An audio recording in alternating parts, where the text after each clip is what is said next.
आज का न्यूज़पेपर का डिस्कशन हम पॉलिटी के एक क्वेश्चन से स्टार्ट करेंगे। जैसा कि मैंने आपको बताया है कि हम पॉलिटी एमसीक्यू के थ्रू पूरी पॉलिटी करेंगे, तो हिस्टोरिकल बैकग्राउंड पॉलिटी के चल रहे हैं तो उससे रिलेटेड क्वेश्चन जो है वो डिस्कस कर लेते हैं पहले, देन हम the Hindu newspaper discussion start करेंगे। तो पहला पॉइंट यहाँ पर क्वेश्चन से रिलेटेड है हमारा आज के न्यूज़पेपर का। पहला क्वेश्चन ये है कि इंडियन पीनल कोड, जो इंडियन पीनल कोड आया था उसके बारे में पूछा गया। Which was adopted by India post independence owes its origin to which of the following timeline. मतलब पूछा है कि किस टाइमलाइन में इसको जो है रिलीज़ किया गया था, अडॉप्ट किया गया था। मगर इंडिया ने जो अडॉप्ट किया था पोस्ट इंडिपेंडेंस के बाद किया था, मगर अंग्रेज़ों के टाइम पर इसे कब अडॉप्ट किया गया था ये पूछा है। तो इसमें पहला ऑप्शन क्या है, near the passing of charter act 1861। मतलब ये कह रहे हैं जब चार्टर एक्ट 1861 पास हुआ था वहाँ पास हुआ था, इसको अप्लाई किया गया था, या फिर रेगुलेटिंग एक्ट 1773 के आसपास अप्लाई किया गया था, या फिर गवर्नमेंट ऑफ इंडिया एक्ट 1935 के, या फिर Rowlatt act near non cooperation movement 1990। आपको बताना है किसके पास इंडियन पीनल कोड को इन्फोर्स किया गया था ब्रिटिश कॉलोनियल टाइम में। तो इसका ऑप्शन ए बिल्कुल सही है, क्योंकि अप्रॉक्स 1861 में इसको अप्लाई किया गया था। देखो फर्स्ट लॉ कमीशन जो बना था वो हमारा 1833 को बना था। उसकी रिकमेंडेशन में 1834 को कहा था कि आईपीसी को आना चाहिए, मगर इसको इन्फोर्स किया गया 1860 को। लॉ आईपीसी को 1860 को इन्फोर्स किया गया। अब इसका हम एक्सप्लेनेशन देख लेते हैं। आप देखिए, जब इंडिया में ये आया था तो केवल ये ओनली लिखा है main criminal code of India, ये main criminal code of India था, ठीक है, जिसको ड्राफ्ट किया गया था 1860 में और रिकमेंड किया था ये फर्स्ट लॉ कमीशन जो 1934 में स्टेबलाइज हुआ था under charter act 1833 chairmanship of Thomas Babington Macaulay. मतलब ये बताना मैं आपको स्पष्ट कर देता हूँ, फर्स्ट लॉ कमीशन जो बना था वो चार्टर एक्ट 1833 के अंदर टीबी मैकॉले की अध्यक्षता में फर्स्ट लॉ कमीशन बना था। और इस फर्स्ट लॉ कमीशन ने रिकमेंड किया था कि आईपीसी एक्ट लाना चाहिए, आईपीसी कोड लाना चाहिए, जिसको ड्राफ्ट किया गया 1861 में और इन्फोर्स किया गया ब्रिटिश टाइम में 1862 में। देखो जैसे मैंने बताया था 1862 में इसको इन्फोर्स किया गया। एक चीज़ ये इम्पॉर्टेंट है हमारे प्रीलिम्स पॉइंट ऑफ व्यू से, क्योंकि अभी रिसेंटली आईपीसी का नाम बदला गया है। तो आईपीसी का नाम बदलने के कारण ये इम्पॉर्टेंट हो जाता है कि क्या ये जो प्रिंसिपली स्टेट थे क्या उसमें ऑटोमेटिकली अप्लाई होता था। तो यहाँ देखो ये लिखा, it did not apply automatically in the princely state. ठीक है, ये प्रिंसली स्टेट में ऑटोमेटिकली अप्लाई नहीं होता था। उनके प्रिंसली स्टेट के 1940 तक अपना कोड था और अपना लीगल सिस्टम था। तो ये चीज़ यहाँ पर मैंने इंपॉर्टेंट आपको बता दी। मैंने प्रीलिम से रिलेटेड ये क्वेश्चन डिस्कस किया है ताकि करंट से उसको लिंक कर सकूँ, क्योंकि करंट में जो टॉपिक चलता है यूपीएससी उसका स्टैटिक क्वेश्चन पूछता है।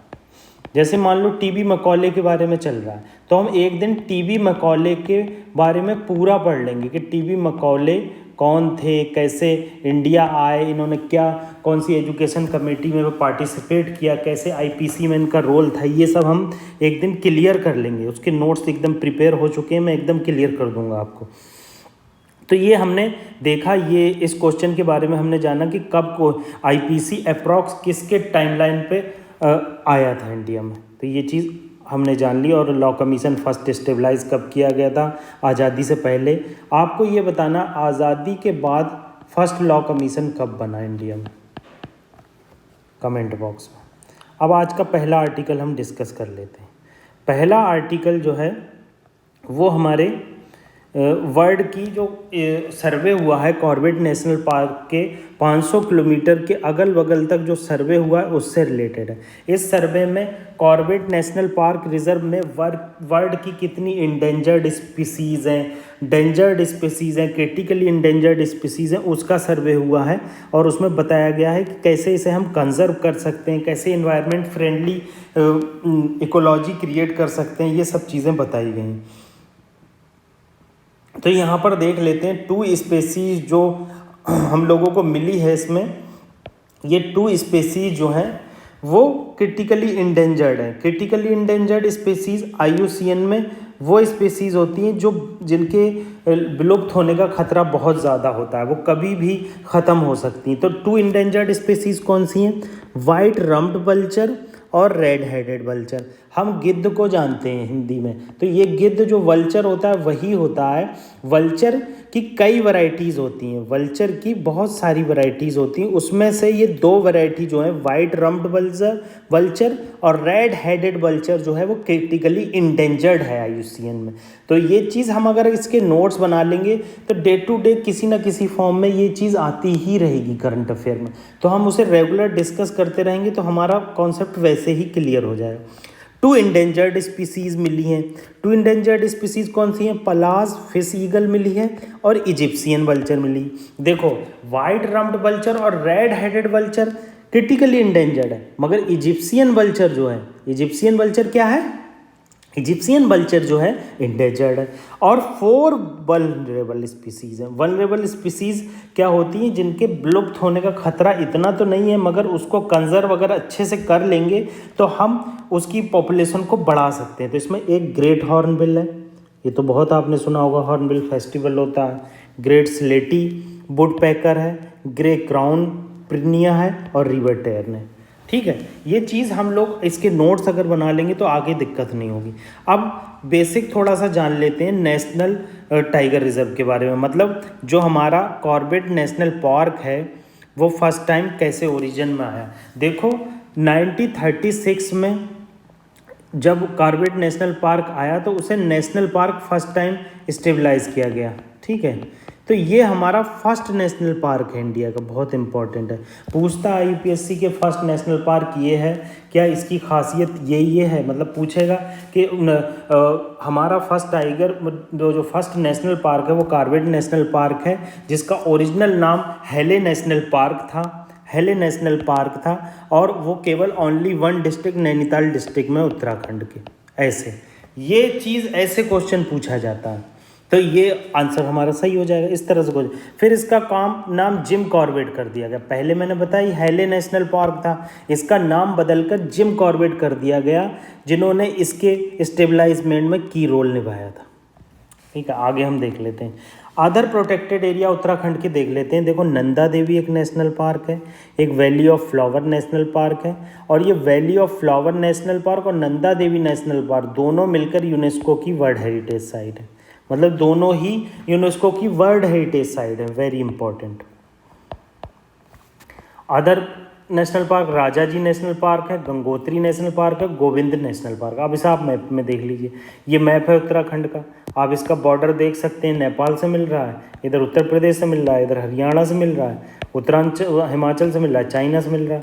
तो हम देख लो कॉर्बेट नेशनल पार्क ये देखो उत्तर प्रदेश से सटा हुआ है, Corbett national park. Nanda Devi national park Chamoli के आगे पीछे, valley of flower national park Chamoli के पास है। ठीक है, गोविंद पशु विहार, ठीक है, राजाजी नेशनल पार्क ये देख लो यहाँ पर हमने यहाँ पर देखा कि कैसे उत्तराखंड में जो हमारा कॉर्बेट नेशनल पार्क है उसका पहले नाम हेले नेशनल पार्क था और फर्स्ट इंडिया का national park Corbett national park ही है। अगले आर्टिकल पर चलते हैं हम।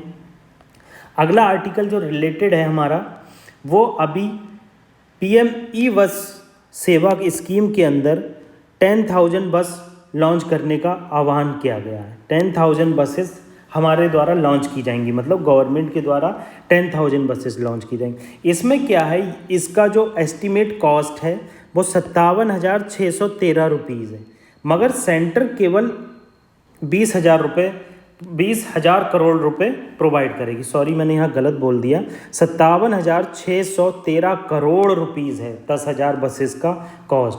जिसको 20,000 करोड़ जो है वो बियर किया जाएगा सेंट्रल गवर्नमेंट के द्वारा, और बाकी जो बियर किया जाएगा वो हमारी स्टेट गवर्नमेंट के द्वारा किया जाएगा। तो इससे साफ साफ पता चलता है ये एक स्टेट स्पॉन्सर्ड स्कीम है। ठीक है, इससे ये हमें पता चल गया। अब इसकी खासियत जान लेते हैं। कैबिनेट ने डिसीजन लिया 16 अगस्त को पीएम ई बस, प्रधानमंत्री ई बस सेवा में 10,000 बसेस यूटीज़ को, देखो यूटीज़ को, नॉर्थ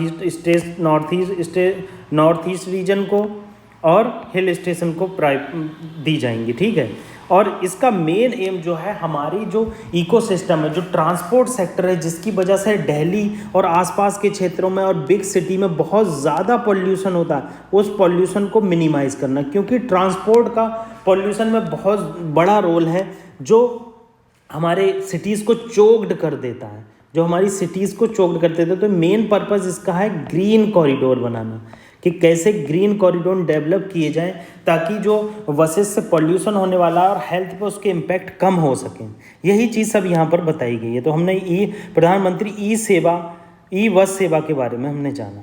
अगला आर्टिकल कैग की रिपोर्ट से रिलेटेड है। कैग ने क्या किया है कि जो कॉस्ट द्वारका एक्सप्रेस वे पर बहुत ज़्यादा लगी है उसे इरोनियस बता दिया है, क्योंकि भारतमाला प्रोजेक्ट जो है फेज़ 1 में बनाया, भारतमाला परियोजना स्कीम जो है लॉन्च की गई थी फेज़ 1 2017 से लेकर 2022 तक।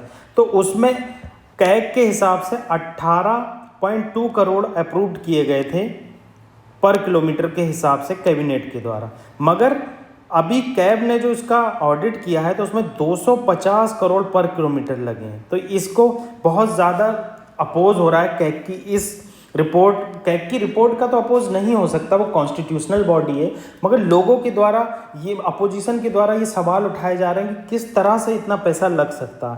तो हम भारतमाला परियोजना को जान लेते हैं। भारतमाला परियोजना एक अम्ब्रेला प्रोग्राम है। आप हमेशा याद रखना, जब भी अम्ब्रेला वर्ड यूज़ होगा तो उसके अंदर बहुत सारी स्कीम समा जाएंगी। अम्ब्रेला का मतलब ही होता है छाते के अंदर।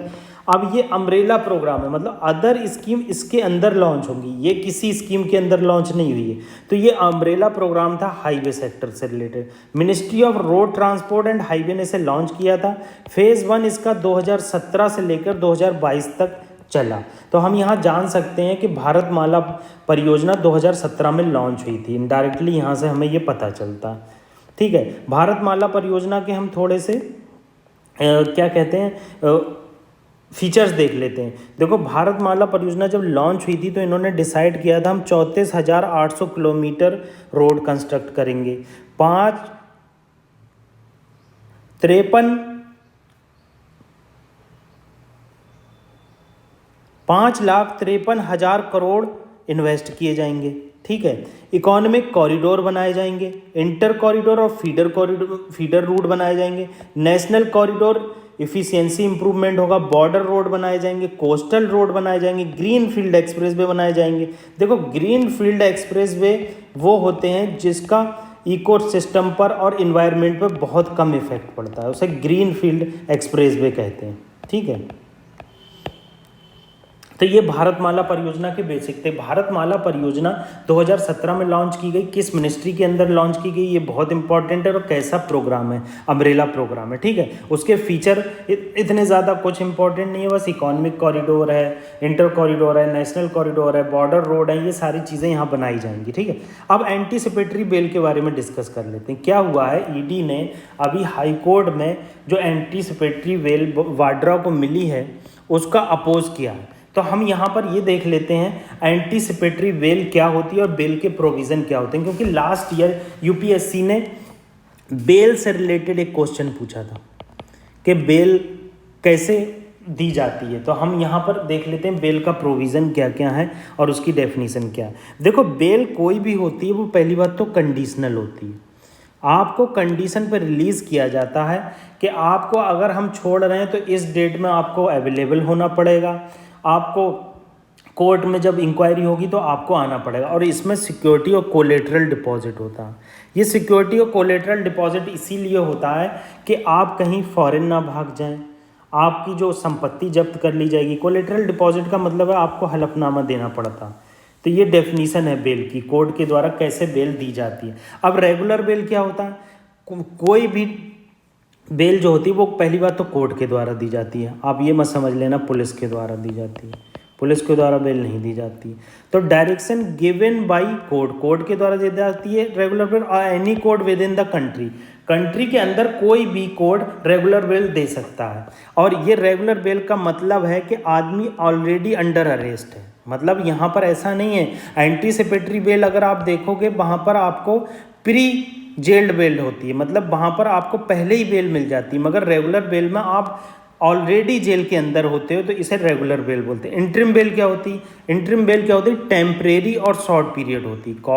कोर्ट में कोई केस पेंडिंग है और आपकी एप्लीकेशन एंटीसिपेटरी बेल और रेगुलर बेल पर अभी नहीं सुनी गई है, तो आपको क्या किया जाएगा, इंटरिम बेल दे दी जाएगी।